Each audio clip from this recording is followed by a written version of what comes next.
प्रधानमंत्री ने कहा था कि मगरमच्छ भी कोई होगा तो पकड़ा जाएगा, छोटी बड़ी बड़ी मछली नहीं, हम छोड़ेंगे किसी को नहीं। किसकी ओर इशारा कर रहे थे इसको लेकर लोग कयास लगा दे रहे कि भाई राजस्थान में अब क्या बड़ी क्या है, कांग्रेस के जमाने में एक कल्चर बन गई देश में कि वी आर द वीआईपी, हमारे तो कोई हाथ ही नहीं लगा सकता। उस कल्चर को अगर किसी ने समाप्त किया है तो नरेंद्र मोदी जी ने किया है, उसकी और इशारा था। अब दिल्ली में जो कार्रवाई हो रही है, आपकी मुख्यमंत्री को समन किया, दिल्ली के मुख्यमंत्री को, उनके मंत्री को जेल में डाला हुआ है, चाहे हैदराबाद में कार्रवाई होती है किसी के ऊपर, सब लोग कहते हैं कि भाई वेंडेटा पॉलिटिक्स है। ये अभी मनीष सिसोदिया जी जेल में हैं, जुडिशरी पे विश्वास नहीं है उनको क्या? जुडिशरी अगर उनको जमानत नहीं दे रही है तो इसका मतलब केस सॉलिड है। अब इसमें भी अगर आपको किसी को या कुछ लगता नहीं है तो मैं कुछ नहीं कह सकता जी, केस सॉलिड है तभी तो जमानत नहीं मिल रही है ना।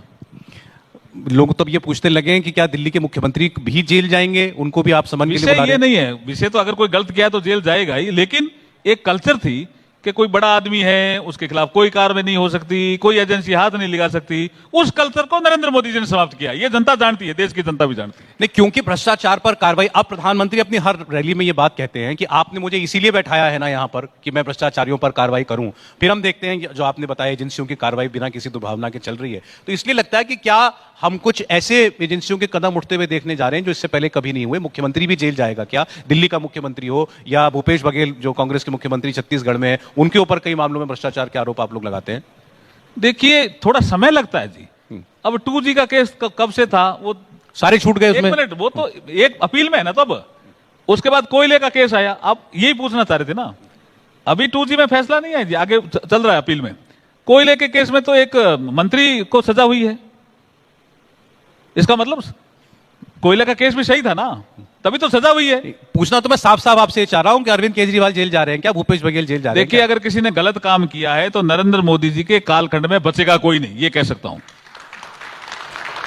कोई भी कितना भी बड़ा नेता हो, कितना ही बड़ा हो, क्योंकि वीआईपी कल्चर इन्होंने समाप्त की अपने एक्शन से भी। प्रधानमंत्री जी ने, ये कोई छोटा निर्णय था कि लाल बत्ती एक ही ऑर्डर से समाप्त हो गई, कोई लाल बत्ती नहीं लगाएगा, ये छोटा निर्णय था क्या?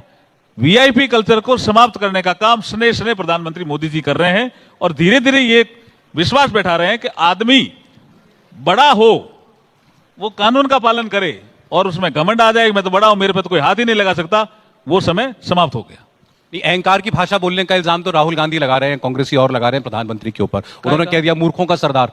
क्या मूर्खों का सरदार कहा ना राहुल गांधी जी? जाने जी, कई बार मैं देखता हूं लोकसभा की बहस में भी प्रधानमंत्री जी कभी भी किसी तरह का असभ्य शब्द यूज नहीं करते, और कांग्रेस और राहुल गांधी जी कितने ही शब्दों का यूज किया प्रधानमंत्री जी के खिलाफ, लेकिन प्रधानमंत्री जी नरेंद्र मोदी जी सभ्य भाषा का यूज करते हैं, संवैधानिक भाषाओं का यूज करते हैं, चाहे लोकसभा में बहस हो चाहे राज्यसभा में बहस हो।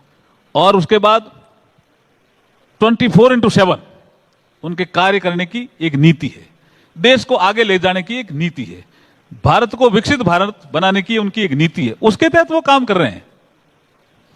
नहीं, अब मूर्खों का सरदार कहा उन्होंने ना, ये बात तो सही है। कई बार कई चीजें कही थी उन्होंने, कई चीजें कही, वो तो उनका काम है, ऐसा नहीं कहना चाहिए। प्रधानमंत्री पद पर हैं वो।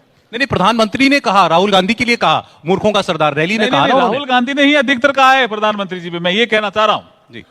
राहुल जी ने कहा, वो राहुल गांधी ने फिर कहा कि प्रधानमंत्री चिढ़ गए, चिढ़ के कहते हैं इसलिए मुझे ऐसा नहीं, बहुत बार बोल चुके हैं राहुल गांधी जी प्रधानमंत्री जी के बारे में।